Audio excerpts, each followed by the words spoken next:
Bonjour à tous et bienvenue pour ce deuxième épisode autour de la ville de Béjaïa.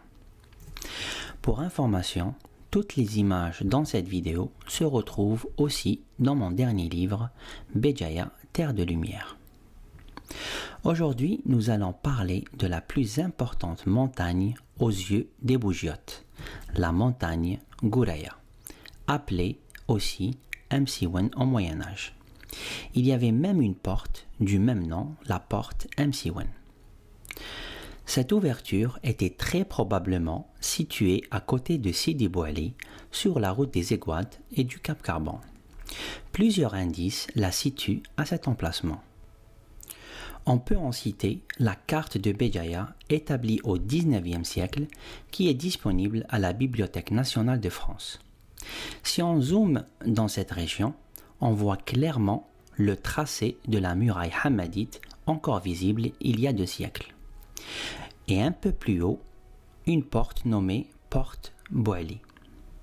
Si on superpose une carte contemporaine, la porte se retrouvera dans cette région. Et bien évidemment, la deuxième porte à l'est de la vieille ville, Porte El Marsa, ou encore appelée Porte Sadet, est un peu plus bas. On traitera du nombre des portes et de leurs emplacements dans un autre épisode de cette série. Bien évidemment, le livre comporte un chapitre entier sur les portes de Béjaïa à l'époque médiévale. Revenons au sujet principal de cet épisode, la montagne Gouraya. Voici une vue plus large de la région. La montagne est à gauche de l'image et se retrouve au nord de la ville. Essayons d'avoir un visuel à partir du sud-est. On voit clairement la protection qu'apporte cette montagne à la ville et surtout à son port. Très peu de ports méditerranéens possèdent cette caractéristique naturelle. Mais qu'en est-il de la protection militaire, car cela peut avoir l'effet inverse. Si un ennemi débarque du nord et arrive à escalader au sommet, une position haute des assaillants serait très difficile à défendre. Ce qui nous amène à définir les 2 versants de la montagne Msiwen. On commence par le versant au nord. Voici une image prise à partir du nord-ouest. Ce versant est très raide et se finit presque immédiatement dans la mer, ce qui rend impossible une invasion par le nord. Quant au versant méridional, il dévale en escalier en passant par plusieurs plaines, formant ainsi la fondation de la ville de Béjaïa. Avant d'atteindre la dernière étendue qui côtoie la mer, 2 contreforts se distinguent, celui de Bridja et celui de Moussa. Ces 2 positions sont en réalité en haut d'une même petite vallée où ruisselait jadis l'Oued Abzez. Depuis, ce vallon fut comblé pour laisser place au boulevard des frères Bouawina. Au bout de ce ruisseau se dresse la porte de la mer, la porte Sarrazine. Mais si on s'attarde sur son trajet, à cet emplacement se trouve le quartier Oued Echalel, qui est probablement une altération du mot Oued El Chellel, qui veut dire cascade. C'est un autre indice qui conforte la théorie de l'existence de ce ruisseau. Essayons maintenant de positionner la montagne Gouraya. La voici. À 20 km au sud-ouest, on retrouve le mont Iberisen, qui est le dernier massif du Djurdjura avant celui de Gouraya. Le sommet de cette montagne culmine à plus de 1300 mètres d'altitude.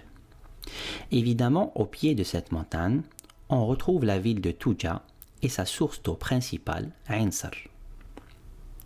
On a identifié ces 3 points d'intérêt car ils font partie du massif de la Grande Kabylie et que la montagne de Gouraya est le dernier contrefort de ce dernier, en plus d'être l'extrémité ouest du golfe de Béjaïa, la baie de Béjaïa. À présent, on va zoomer pour avoir un plan serré. En 1984, débutait la création du parc national de Gouraya. Une vraie réserve de biosphère d'une superficie de plus de 2080 hectares et plus de 11 km de côte marine. On peut connaître les frontières du parc grâce à ces bornes que vous allez sûrement reconnaître lors de votre prochaine visite. On vient de décrire le parc car la montagne de Gouraya se retrouve au sein de cet écosystème. Essayons maintenant de faire un plan encore plus serré. Voici la montagne et voici la ville de Béjaïa en contrebas. Comme on l'a déjà mentionné, cette montagne protège la ville et son port des vents du nord.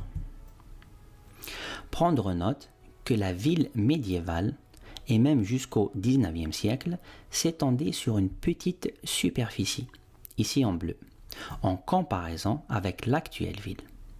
De nos jours, les bougiotes font référence à la ville médiévale par la vieille ville. Une autre particularité de cette montagne est le dessin de son sommet. Pour vous expliquer, rien ne vaut une image. Les bougiotes font référence à cette partie du sommet comme la femme couchée. On imagine la tête à gauche, le corps au milieu et le fort Gouraya forme les pieds. Au niveau du cou, on retrouve le tombeau de Yemayamna et au niveau des pieds, le fort Gouraya. Il y a une distance d'un peu moins de 1 km entre ces deux positions qu'on peut parcourir à pied. Le sentier n'est pas bien délimité, mais c'est très faisable. La prochaine fois que vous allez regarder cette montagne, vous allez instantanément visualiser cette forme particulière du sommet. Maintenant, nous allons nous attarder sur les sites touristiques autour de cette montagne, ainsi que la relation avec la mer Méditerranée. La montagne de Gouraya finit par rejoindre la Méditerranée à l'est sous forme de 3 caps. Le cap Bouak, Ras Sidi Mleh, la Pointe Noire, Ras Bouhay, et le cap Carbon, Ras El Metroub, lieu grandiose abritant le phare naturel le plus élevé au monde. Même si la base du phare est à 225 mètres d'altitude, mais sa lampe est à 242 mètres. Un peu plus à l'ouest, on retrouve la pointe Sainte-Anne, aussi appelée pointe des Salines ou encore pointe Tamellat. Pour contempler toutes ces merveilles, le pic des Singes est l'endroit par excellence, un belvédère perché à 420 mètres d'altitude. Évidemment, le point le plus haut de la montagne reste le fort Gouraya, à une hauteur de 672 mètres. Le dernier point d'intérêt est situé à l'ouest de la montagne, Msid el-Bab. Les 3 caps et pointes qui terminent la montagne forment d'intéressantes baies.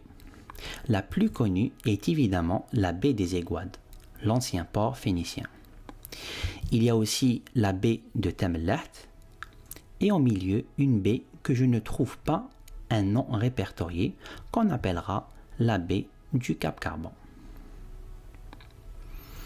Le dernier point est en relation avec les fameuses 7 dentelures que forme la montagne avant de plonger dans la Grande Bleue. Les bougiotes appellent ces dentelures Seb'a Jbilat. Vous remarquez que le premier pic est le fameux pic des Singes.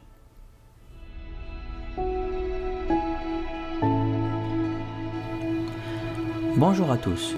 Le contenu que vous venez de visionner se retrouve dans mon dernier livre, Béjaïa, Terre de Lumière, disponible en été 2020. C'est un ouvrage polyvalent. On y retrouve beaucoup de prises photographiques que j'ai capturées lors de 3 voyages, un récit de l'histoire de la région, un récit géographique et un récit de voyage.